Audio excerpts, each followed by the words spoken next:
तर बघा आज मी बनवलेला आहे मस्त छान असा आंबट गोड कैरीचा पन्हा. आणि कैरीचा पन्हा बनवण्यासाठी बघा असं मी गर काढून घेतलेला आहे आणि 1 ते 1.5 महिना हे फ्रीजमध्ये आरामशीर टिकतो. तर कैरीचा पन्हा बनवण्यासाठी मी इथं बघा कैऱ्या छान असं स्वच्छ धुवून घेतलेल्या आहेत. देठाकडचा भाग काढून घ्यायचा, कुकर घ्यायचं आणि त्याच्यामध्ये कैऱ्या घालायच्या आणि कैऱ्या शिजेल इतकं आपल्याला पाणी घालून ह्या कैऱ्या छान असं कुकरला 3 शिट्ट्यामध्ये शिजवून घ्यायचं आहे. इथे बघा मी कुकरच्या 3 शिट्ट्या काढून घेतलेल्या आहेत आणि कैरी छान अशी आपली शिजलेली आहे. साल बघा अलगद निघते. तर हे साल आपल्याला लगेच फेकून द्यायचं नाही, कारण सालीमध्ये सुद्धा आपला गर असतो. तर इथे बघा सालीचा सगळा गर चमच्याच्या साहाय्याने अशा प्रकारे आपल्याला काढायचं आहे. तर इथे बघा सगळं सालीमधला आपण कैरीचा गर काढून घेतलेला आहे आणि आता हे छान असं हाताने मॅश करून घेऊया आणि यातल्या कोया बाजूला काढूया.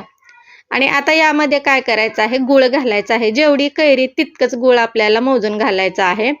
गुळाचा वापर तुम्ही कमी जास्त करू शकता. गुळाऐवजी तुम्ही साखर घालू शकता.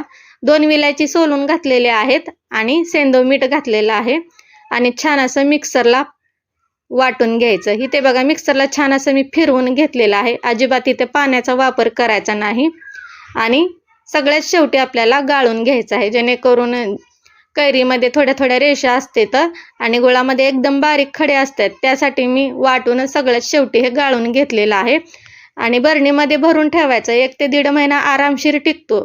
आणि तुम्ही बघू शकता मस्त असं कैरीचा पन्हा बनवण्यासाठी गर तयार झालाय. तर ग्लासमध्ये बर्फाचे खडे घातलेले आहेत. 2 चमचे मी कैरीचा गर घातलेला आहे आणि याच्यामध्ये मस्त छान असं थंड पाणी ओतायचं आणि सर्व करायचं. तुम्हाला हवा असेल तर इथे लिंबू आणि पुदिन्याचा वापर करू शकता. तर मी इतकंच साहित्य घालून हे पन्हा बनवलेलं आहे. व्हिडिओ आवडल्यास लाईक करा,